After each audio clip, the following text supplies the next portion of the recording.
안녕하세요. 책 읽어주는 재미입니다. 오늘 소개해드릴 책은 이지성 작가의 빨간 약이라는 책입니다. 이 책은 저자가 초등학교 교사 시절 피노키오 상담실을 운영하면서 자살 예방 상담 활동, 음란물 중독 상담 활동 등 마음이 병든 아이들을 발견하고 또 치료한 경험을 바탕으로 이 책을 썼다고 합니다. 본문 내용 중 5부 피노키오를 변화시키는 7가지 원칙 소개해 보도록 하겠습니다. 첫 번째 원칙, 긍정의 말로 긍지를 심어라. 아이를 위대한 인물로 만든 엄마들의 교육 비법을 보면 공통점이 있다. 비스마르크의 어머니는 아들에게 항상 이렇게 말해 주었다. 넌 위대한 일을 하게 될 거다. 너는 무엇을 하든 세상에서 가장 잘하게 될 거다. 하지만 놀라운 것은 비스마르크의 어머니가 아들에게 확신에 차서 이 말을 해준 30년 동안 아들은 실패로 점철된 인생을 살았다는 점이다. 비스마르크는 30대 초반까지 술주정뱅이에 싸움질을 밥 먹듯이 하는 사람이었고 들어가는 직장마다 적응하지 못해서 해고당했던 인물이었다. 세상으로부터 실패자라는 낙인을 얻고 할 일 없이 강가를 배회하던 비스마르크의 마음을 다시 뜨겁게 달군 것은 30년 동안 어머니가 해주었던 말이 문득 떠오르는 순간이었다. 이때부터 비스마르크는 실패로 점철된 인생을 훌훌 털고 미래를 향한 힘찬 비상을 하기 시작했다. 위대한 음악가의 앞길에는 항상 장애가 있기 마련이란다.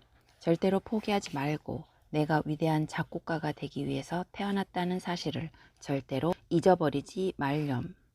자신의 음악적 재능에 회의를 느끼고 방황하던 무명 시절의 슈베르트는 어머니의 확신에 찬 이 한마디 덕분에 다시 오선지를 붙들게 되었다. 슬퍼하지 마렴. 학교가 너의 진가를 몰라서 그러는 것 뿐이야. 하지만 엄마는 내가 특별한 재능을 가졌다는 것을, 그리고 위대한 사람이 되리라는 것을 알고 있단다. 그러니 다시 힘차게 사는 거야. 이상한 말과 엉뚱한 행동으로 매 수업 시간을 엉망으로 만든 덕분에 선생님과 친구들로부터 학교를 그만 나와주었으면 좋겠다는 말을 듣자 지옥 같은 슬픔에 잠겼던 초등학생 아인슈타인은 엄마의 이 한마디 덕분에 자신을 위대한 인물이라고 믿게 되었고 그의 두뇌가 위대한 사고를 하기 시작했다. 일찍이 가정이 부유함이 영웅을 낳은 적은 없단다. 가난 때문에 고민할 시간에 촌음을 아껴서 위대한 인물들에 관한 책을 읽고 그들의 사고방식과 생활 습관을 익혀라. 매일매일을 역사 속의 위인들과 영웅들처럼 살아라. 그리고 영웅이 되어라. 부유한 파리 귀족의 아들들이 다니는 초등학교로 유학을 가서 가난하고 키 작다고 놀림받으며 살던 식민지 출신의 유학생 나폴레옹은 자신에게 영웅이 될 수 있다고 확언하는 어머니의 편지를 읽으면서 열등감을 극복했다. 그리고 20대에 영웅이 되었다. 멘델스존은 어렸을 때부터 어머니로부터 너는 세계적인 음악가가 되기 위해서 살아가고 있다는 말을 귀가 닳도록 들었다. 찰리 채플린은 어머니로부터 엄마는 믿는다. 내가 세계인의 마음을 사로잡는 위대한 배우가 될 수 있다는 것을 이라는 말을 귀가 닳도록 들었다. 안데르센의 어머니는 너는 반드시 위대한 작가가 될 거야 라는 말을 유언으로까지 남겼다. 헤르만 헤세, 조지 워싱턴, 임마누엘 칸트, 엘리코 카루소 등의 어머니는 또 어떤가? 다들 아이의 미래를 분명하게 선언해 주었던 사람들이었다. 위의 어머니들에게는 다음과 같은 공통점이 있다. 첫째, 아이들은 위대하게 키웠지만 어머니 자신은 평범한 사람들이었다. 둘째, 처음부터 천재적 재능이 번뜩이거나 위인이 될 소질을 보인 아이를 둔 어머니들이 아니었다. 오히려 평범했거나 평균 이하의 취급을 받았던 아이들이었다.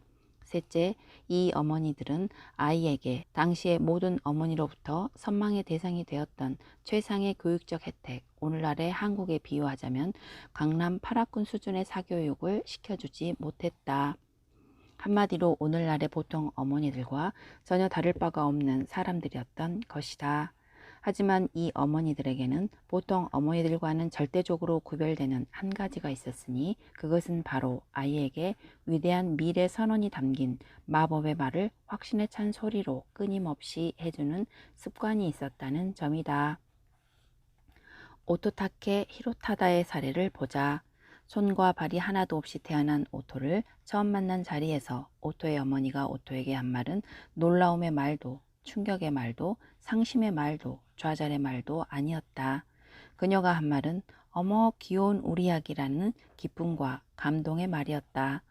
오토는 성장하면서 우유를 잘 마시지 않았고 잠도 잘 자지 않았지만 오토의 부모는 그런 오토를 보고 걱정이나 고민의 말을 하지 않았다.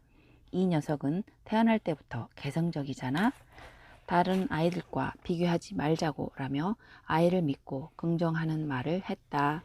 이뿐만이 아니었다. 그들은 아이의 불구를 특장, 특별히 뛰어난 장점이라고 불렀고 아이에게 우리는 내가 있어서 기쁘다. 너는 우리의 가장 큰 행복이다라고 말해주었다.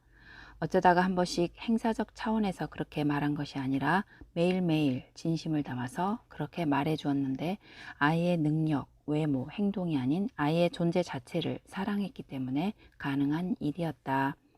그 결과 아이는 다음과 같은 놀라운 존재가 되었다. 첫째, 어디를 가든지 누구를 만나든지 무리해서 리더가 되었고 사람들의 마음을 사로잡는 사람이 되었다. 둘째, 야구와 농구 등 하고자 마음만 먹으면 어떤 운동이든지 잘해내는 스포츠맨이 되었다. 셋째, 일본 최고의 명문대학 중 하나인 와세다 대학생이 되었다. 넷째, 자신의 삶을 닮은 책 오체 불만족을 출판해서 전 세계인에게 사랑과 기쁨의 힘을 알리는 위대한 메신저가 되었다. 만일 오토타케의 부모가 아이에게 무조건 긍정의 말을 던져주라는 메시지는 참 좋지만 그게 어디 쉬운 일일까? 잠깐만 관찰해 보아도 우리 아이가 다른 아이들보다 못하다는 사실이 한눈에 파악되는데 어떻게 막무가내로 아이를 믿고 아이에게 긍정적인 말만 해줄 수 있다는 말인가 라고 생각했다면 오늘날 우리가 알고 있는 오토다케 히로타다라는 사람이 존재할 수 있었을까? 말에는 힘이 있다. 특히 아이에게 주는 부모의 말에는 절대적인 힘이 있다. 부모가 아이에게 주는 말에는 긍정적인 말과 부정적인 말 두 종류가 있다. 아이에게 꿈과 믿음과 희망과 도전을 안겨주는 긍정적인 말은 아이를 긍정적으로 변화시키는 반면 규제와 제한과 좌절감과 무시당한 기분을 안겨주는 부정적인 말은 아이를 병들게 한다. 부모는 아이에게 절대적으로 긍정적인 말만 해야 한다. 무조건 믿어주고, 무조건 인정해주고, 무조건 지지해주고, 무조건 사랑으로 충만한 말을 해주어야 한다. 아이의 단점을 지적하고, 아이의 가능성을 무시하고, 아이의 실수를 비웃는 그런 부정적인 말은 부모가 아니어도 해줄 사람이 얼마든지 많이 있다. 아이들은 집 밖에서 온통 부정적인 말만 듣는데 현명한 부모라면 이 점을 깊이 생각해 보아야 한다. 물론 이런 반문이 있을 수 있을 것이다. 말은 참 좋은데 그게 어디 쉬운 일인가요? 팔이 안으로 굽는다고 해도 고슴도치도 제 자식은 예쁘다고 해도 어떻게 무조건 긍정적인 말만 해줄 수 있겠어요? 이런 의심은 대한민국의 보통 학부모라면 누구나 해봐왔을 것이고 어쩌면 지금 이 순간에도 하고 있는 생각일 것이다. 하지만 우리는 상식으로 인정받고 있는 이 의심이 우리 아이들의 삶에서 기적이 일어날 수 있는 기회 자체를 박탈해왔다는 사실을 알아야 한다. 두 번째 원칙, 교육의 기적은 아내가 사랑받는 것에서 시작한다. 나는 아버지들로부터 아버지로서 아이 교육에 도움을 주려면 어떻게 해야 하느냐라는 질문을 자주 받는다. 그럴 때마다 나는 예외 없이 아내에게 잘하세요. 아내를 받들고 사랑하세요. 아내가 매일매일 꿈같은 행복에 취해 살 수 있게 만들어주세요. 그 이상 좋은 방법은 없습니다. 라는 대답을 들려준다. 우리나라에서는 보통 아이 교육의 90% 이상을 엄마가 담당하는데 아이들 역시 아빠보다는 엄마에게 교육을 받는 것을 좋아한다.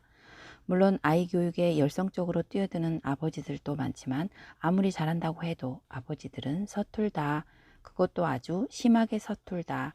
또 내가 조사한 바에 따르면 아이들은 아버지가 나서는 것을 별로 좋아하지 않았고 가장답게 그저 묵묵히 지켜봐주는 것을 선호했다. 그렇기 때문에 아이 교육의 성패는 실질적으로 아내에게 달려 있다. 하지만 아내가 아이 교육을 잘하느냐 못하느냐는 전적으로 남편에게 달려 있다.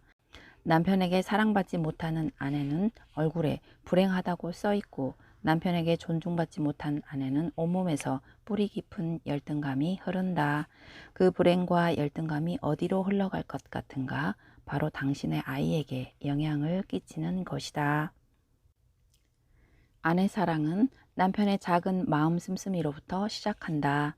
생일날 다이아몬드 목걸이를 사다주는 남편보다는 서툰 글씨로 만일 당신이 오늘 태어나지 않았더라면 나는 영원히 외로울 뻔했습니다 같은 말이 적힌 카드를 전해주고 떨리는 목소리로 생일 축하 노래를 불러주는 남편에게 아내들은 더 감동한다.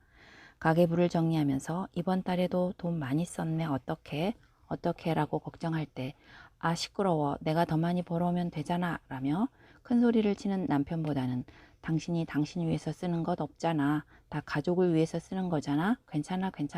당신은 잘하고 있는 거야 라면서 어깨를 다정하게 감싸주는 남편을 아내들은 더 원한다. 설거지라든지 집안 청소를 매일 해주지는 못하더라도 일주일에 한 번 정도는 해주는 남편을 아내들은 목이 빠져라 기다리고 살림에 관한 것 외에는 10원 한 장 쓰기도 두려워하는 자신을 위해 콘서트 티켓이나 연극 관람권을 살펴시 챙겨주는 남편을 보고 아내들은 결혼의 의미를 되찾는다. 그리고 그에 대한 보답으로 온 힘을 다해 가정을 꾸리고 아이를 교육하고 남편을 지극정성으로 받든다. 아내를 향한 거룩한 사랑의 결단이 불가능한 분들은 아이 교육을 위해 현실적 사랑의 결단을 내리기를 권한다. 부부 관계의 시각 중심을 부부가 아닌 아이에게 놓아라. 아이 교육을 생각하여 무조건 아내의 좋은 점을 찾아내고 칭찬해주고 사랑해 주어라. 아내가 하는 행동이 아무리 마음에 안 들어도 아내 뒤에 있는 아이들을 생각해서 인정해주고 지지해주고 격려해 주어라. 그러면 신기하게도 당신 안에서 진정한 사랑이 싹트는 것을 경험하게 될 것이다. 그 사랑의 싹이 당신 안에서 마음껏 자라도록 내버려 두면 머지않아 당신은 사랑할 것이 전혀 없다고 생각되었던 아내를 진정으로 사랑하고 있는 당신 자신을 발견하게 될 것이다. 그리고 아내로부터 당신이 준 사랑보다 좋기 100배는 크고 깊은 사랑을 돌려받게 될 것이다. 그리고 그 사랑이 교육의 기적을 창조하는 것을 보게 될 것이다. 세 번째 원칙, 아이의 아침을 영광스럽게 열어주어라. 네 번째 원칙, 절대로 포기하지 말아라. 다섯 번째 원칙, 아이에게 집중하라. 여섯 번째 원칙, 아이의 인격을 존중하라. 일곱 번째 원칙, 아이를 믿어라. 지금까지 시청해 주셔서 감사합니다.